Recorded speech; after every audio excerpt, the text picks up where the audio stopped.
அப்பாடி எப்படியா கண்டுபிடிச்சி வந்துட்டேன். என்னடி நீ பைஜாமா போட்டு நிக்கிற? நான் 5 ஸ்டார் ஹோட்டல் வரோன்னு சொல்லிட்டு புது ட்ரெஸ் வாங்கி போட்டு வந்திருக்கேன்.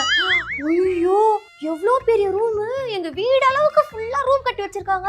இங்க உனக்கு ஏதாவது வேலை இருக்கா? ஏன்னா திடீர்னு 5 ஸ்டார் ஹோட்டல்ல ஸ்டே பண்ணிருக்கேன். சாச்சா அதெல்லாம் அது இல்ல, ரொம்ப ஸ்ட்ரெஸ்ஸா இருந்துச்சா, அதனால சரி 2 நாள் ரெஸ்ட் எடுத்து போலாமே. ஸ்ட்ரெஸ் ஆனா வந்து ஸ்டே பண்ணுவியா?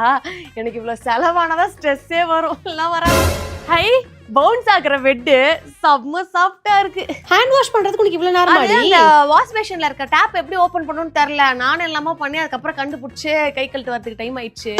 ஆமா பாத்ரூம் சூப்பரா இருக்கு. அந்த குட்டி ஸ்விமிங் பூல் அந்த இது மாதிரி இருக்குமே டப், அது பேரு. அது உள்ள இருக்கு. டைம் ஆயிடுச்சு, நான் அப்படியே கிளம்புறேன். கிளம்புறியா? அப்ப என் கூட ஸ்டே பண்ணலையா நீ? நைட் ஸ்டே தானே கேக்குற? ஐயோ எங்க வீட்ல எல்லாம் அது அலோடே கிடையாது. எங்க அம்மா நான் போய் கேட்கவே முடியாது, டென்ஷன் ஆயிடுவாங்க. பை. அப்புறம் இந்த டீ தூள் காபி தூள் நீ வீட்டுக்கு எடுத்துட்டு போவியா? No, I only drink cappuccino and espresso. அப்புறம் நான் எடுத்துக்கிட்டுமா? ஏன்னா எங்க வீட்ல இருக்கிறவங்க யாருமே வந்து 5 ஸ்டார் ஹோட்டல்ல டீ காபி எல்லாம் குடிச்சது இல்ல. எடுத்துட்டு வேணா வீட்ல போய் குடிச்சுப்பல்ல. உனக்கு வேணா எடுத்துட்டு போடி.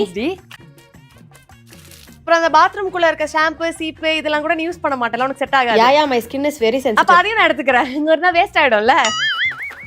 ஒன்னு விடாம எல்லாமே எடுத்துட்டேன். நாளைக்குமே காலேஜ் முடிஞ்சதுக்கு அப்புறம் டைம் இருந்துச்சுன்னா எக்ஸ்ட்ரா கிளாஸ்னு சொல்லிட்டு உன்னை பார்க்க வரேன். இதெல்லாம் ரீஃபில் பண்ணி வைக்க சொல்லு, சரியா? பை.